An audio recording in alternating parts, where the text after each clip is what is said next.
Welcome back to the First Time Homebuyer's Guide. I'm your host, Tom Summers with Coldwell Banker.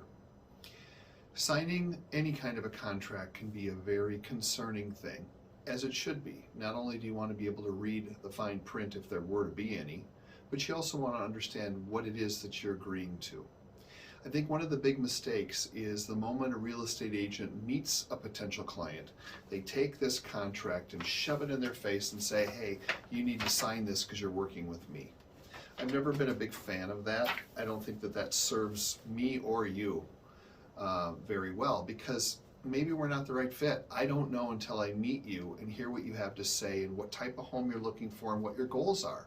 Sometimes I just can't help someone. It's just, that's the way it is. And some people's personalities are suited better for others, and there's all kinds of things at play. So if you choose to call me to interview me as a real estate agent, I'm not going to ask you to sign anything other than a disclosure required by the state of Minnesota that is an agency disclosure. It just explains how I would represent you or how a real estate agent represents you. That's it, but you're not bound to anything. I like to take people out, have a cup of coffee or a cocktail, hear their stories, find out what it is that they're looking for and what type of home they want to purchase.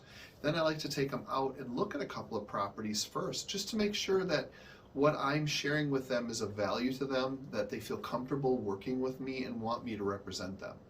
Once we get through that, that's when I typically will ask someone to sign an exclusive right to representation contract. The purpose for that contract is it protects me so that when we go into a property and you want to write an offer on a home, that broker will actually pay me for my services because I work for you for free. And also too, it protects me so that I know that if I'm committing to you, you're committing to me, and I'm going to be the person who's helping you find that home. So then if you run across something that's a for sale by owner, I have the documentation to say, no, they are truly being represented by me, so I am their fiduciary, and you need to deal with me rather than having it dumped on your shoulders. It's not a scary thing. It's very plain English. It's a boilerplate contract that basically says, you know, you're working with me exclusively, and I'm going to do everything I'm supposed to do, including, you know, represent you in a ethical and legal manner, and my fiduciary responsibility to care for you. That's essentially all it is. But the last thing I think I would ever do is shove a contract in front of someone and ask them to sign it when we haven't even gone out and looked at a property. I've had many cases where I've had a buyer call me up and they're like, well, I'm under contract with someone right now, but my agent won't call me back, or my agent went out of town for 2 weeks and didn't have anyone cover for them, so I want to look at a home and I can't because I'm under contract.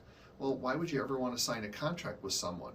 So I think the only way you can feel comfortable in choosing an agent to represent you is to get to know that person first.